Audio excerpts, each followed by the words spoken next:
नमस्कार,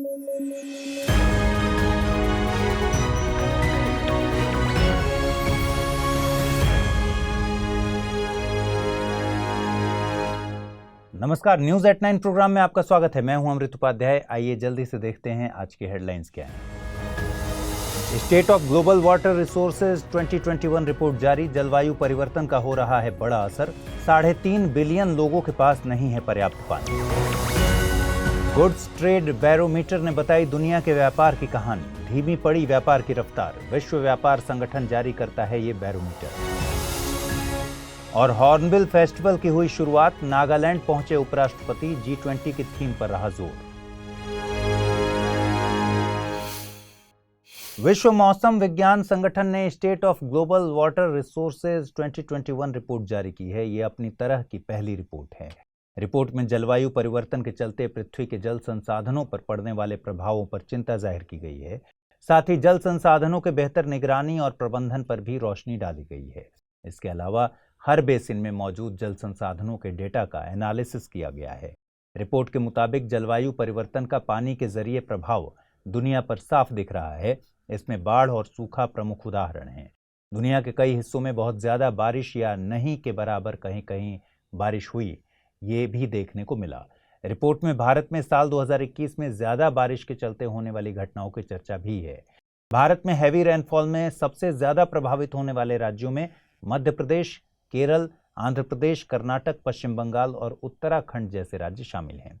रिपोर्ट की माने तो वर्तमान स्थिति में तकरीबन 3.5 बिलियन लोग ऐसे हैं जिन तक पर्याप्त पानी की पहुंच नहीं है। रिपोर्ट में दावा किया गया है कि तकरीबन 1.9 बिलियन लोग ऐसी जगहों पर रहते हैं जहां पर ताजे पानी के संसाधनों के तौर पर ग्लेशियर्स और क्रायोस्फीयर्स मौजूद हैं। ग्लेशियर्स के पिघलने से इन क्षेत्रों के लिए चुनौतियां बढ़ी हैं। 2022 के अंतिम महीने और 2023 की शुरुआत में वैश्विक व्यापार की गति धीमी रहेगी। वैश्विक अर्थव्यवस्था के लिए परिस्थितियां विपरीत बताई जा रही हैं।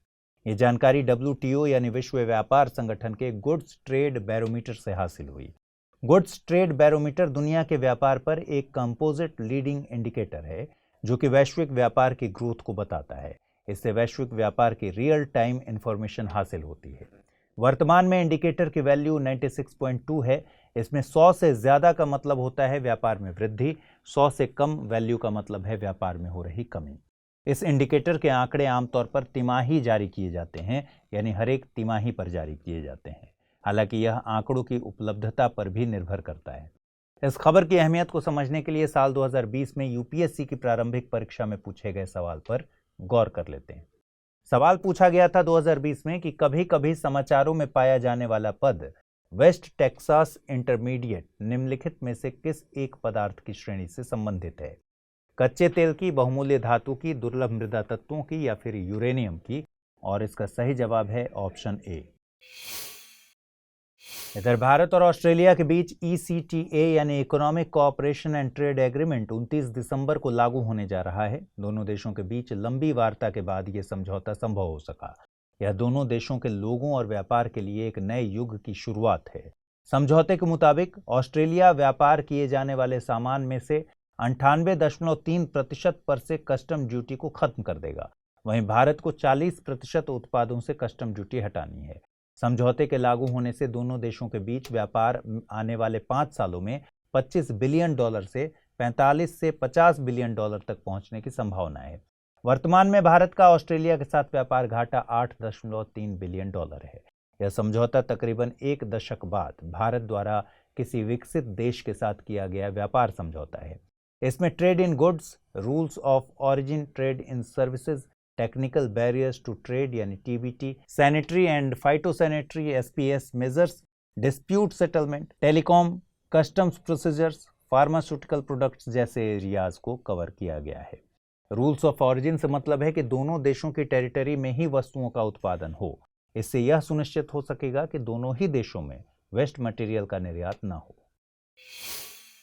नागालैंड में आयोजित होने वाला हॉर्नबिल फेस्टिवल की शुरुआत हो चुकी है। 1 दिसंबर से 10 दिसंबर के बीच आयोजित होने वाले इस कार्यक्रम में उपराष्ट्रपति जगदीप धनखड़ मुख्य अतिथि के तौर पर शामिल हुए। 1 दिसंबर को नागालैंड का स्थापना दिवस भी मनाया जाता है। साथ ही 1 दिसंबर 2022 से ही भारत ने G20 की अध्यक्षता भी संभाली है।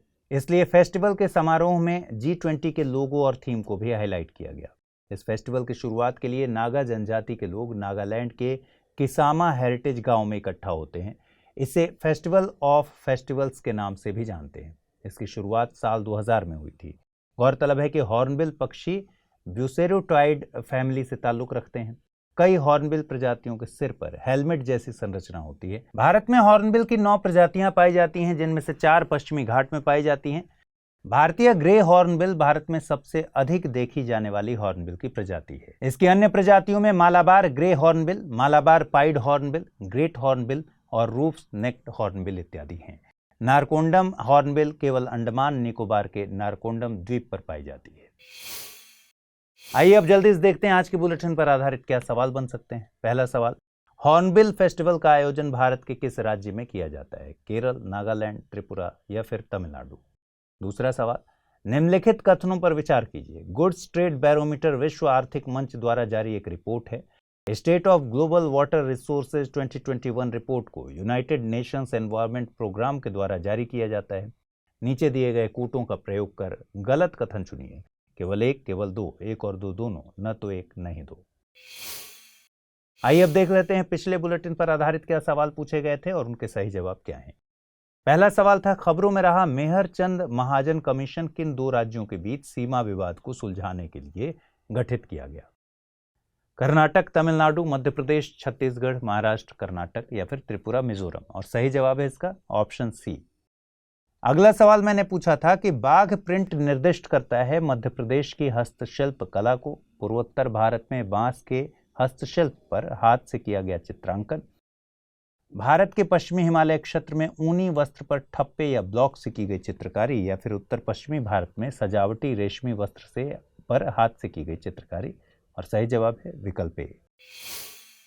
तो आज पूछे गए सवालों का जवाब जरूर कमेंट बॉक्स में दीजिए। फिलहाल इस बुलेटिन में इतना ही रखते हैं। अपने दोस्तों के साथ इस बुलेटिन को जरूर शेयर कीजिए और स्टडी IQIS हिंदी चैनल को सब्सक्राइब कीजिए। फिलहाल इतना ही, अगले एपिसोड में फिर मुलाकात होगी। नमस्कार।